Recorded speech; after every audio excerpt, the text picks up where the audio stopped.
Bom, vamos convidar agora aqui para a nossa transmissão o Azaf Gonçalves, ele que é especialista em relações governamentais, conselheiro do Tribunal de Ética e Disciplina da OABDF. Doutor Azaf, muito obrigada pela sua participação aqui no Poder Expresso. Tivemos dias atípicos no funcionamento do Congresso Nacional, na Câmara e no Senado, e algumas perguntas que ficaram aí sobre esses 2 dias primeiramente, o que o regimento interno permite em relação a essa estratégia, né, de obstrução? É permitido, por exemplo, essa ocupação ali dos plenários para que esses trabalhos não ocorram dentro das duas casas legislativas?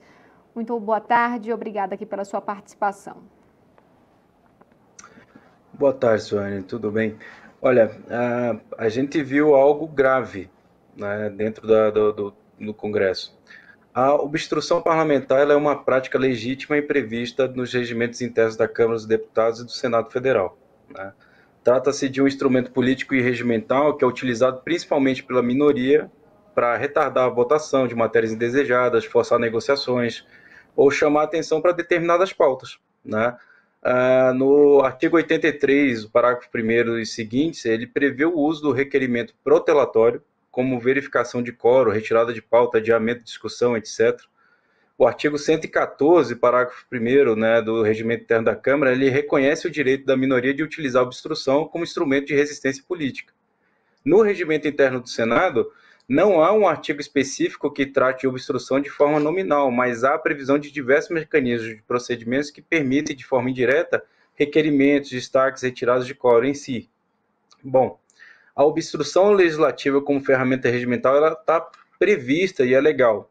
O que não é permitido é a ocupação física e bloqueio da mesa diretora, né? A ocupação física da mesa diretora, impedindo início ou continuidade da sessão legislativa, não é um instrumento regimental de obstrução e juridicamente ela pode ser enquadrada como uma infração ao decoro parlamentar, né? Daí porque tantas falas no sentido de não fazer representação, né, contra alguns parlamentares por quebra de decoro, porque a própria direita, ao fazer a obstrução, ela quebra o decoro parlamentar. A perturbação da ordem dos trabalhos legislativos e o que ensejar, ela causa advertência, censura, suspensão temporária do exercício do mandato, eventual cassação em caso de reiteração ou gravidade. A gente tem um exemplo histórico para isso, né? Durante o processo de impeachment da Dilma, em 2016, a oposição ela utilizou intensamente a obstrução regimental.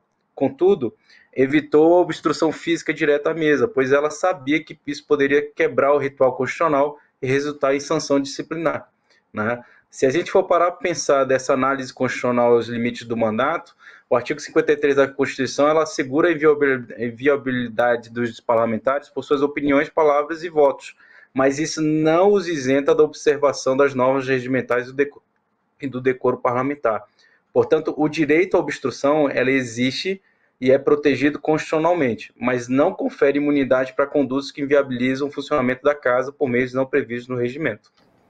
Então, inclusive, esse foi um ponto colocado hoje até por integrantes da base do governo, pedindo até a suspensão de alguns parlamentares. Hoje a gente já viu esse discurso do líder do PL ali falando, né, claro, em nome da bancada, a bancada que é uma das maiores bancadas lá dentro da Câmara dos Deputados, e a maioria dos integrantes que estavam ali fazendo essa obstrução eram, inclusive, do Partido Liberal, já pedindo perdão ao presidente Hugo Mota, né, dizendo que os ânimos ontem, né, estavam acalorados, à flor da pele. Então, isso já poderia demonstrar aí que o líder entendeu que eles poderiam sim, vários parlamentares poderiam sim ser alvo de possíveis sanções.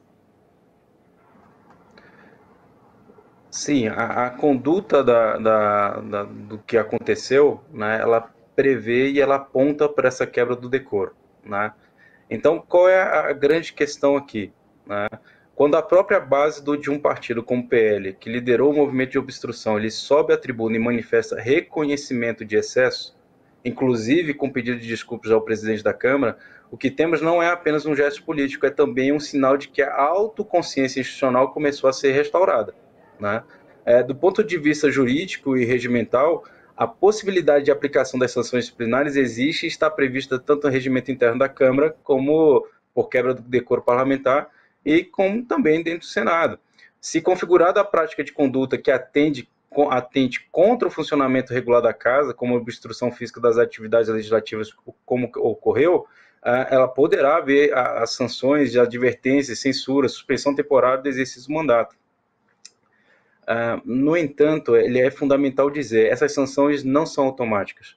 Elas dependem de um processo formal, com direito à ampla defesa e contraditório no âmbito da Comissão de Ética da Câmara dos Deputados. E aí esse processo não pode ser contaminado por paixões políticas momentâneas. Daí porque, com o episódio dos dois parlamentares, né, a parlamentar do PT que agrediu, né, ou pelo menos demonstra ter agredido o Nicolas, né, o deputado Nicolas, o presidente do PL disse que não haveria a sanção ou qualquer tipo de representação, porque ambos estavam tomados por paixões, ou seja, pelo afã da emoção, do calor da discussão, isso estava sendo comprometido e isso seria levado em conta, né? Então a gente precisa observar o critério da proporcionalidade, da isonomia e da finalidade republicana.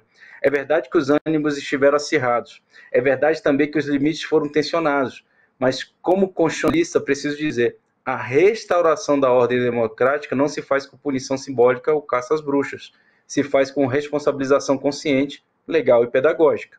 A reação do presidente Hugo Mota, firme e mais institucional, e o reconhecimento da bancada do PL mostram que há espaço para reconstruir um ambiente de trabalho legislativo. A obstrução foi excessiva, sim, mas o arrependimento e o retorno ao rito regimental são também oportunidades para que o parlamento não perca sua dignidade institucional, nem que caia na armadilha da vingança política.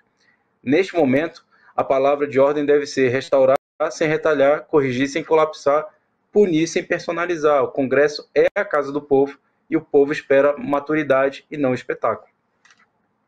Sem dúvida, Azaf, muito obrigada pela sua participação aqui no Poder Expresso. Uma ótima tarde a você. O espaço fica aberto para novas oportunidades. Até.